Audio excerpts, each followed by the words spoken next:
Assessing vertical accuracy requires the selection and measurement of checkpoints using survey-grade GPS receivers and conventional survey equipment.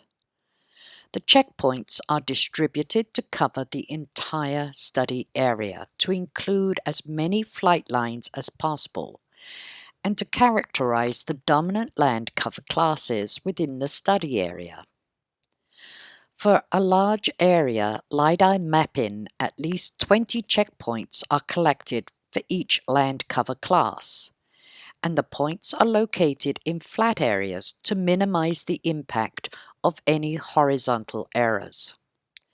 Small parcel mapping should only require 1 to 2 checkpoints.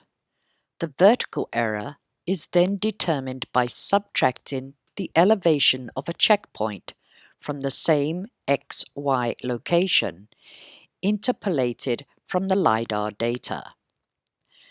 For example, if a specific location has an elevation of 2.5 meters based on the LiDAR-derived surface, but a checkpoint indicates the elevation at the same location is 2.3 meters, we would say the LiDAR data at the location have an error of 0.2 meters. Horizontal errors are not usually assessed because, if they exist, they may contribute significantly to the error detected in vertical accuracy tests.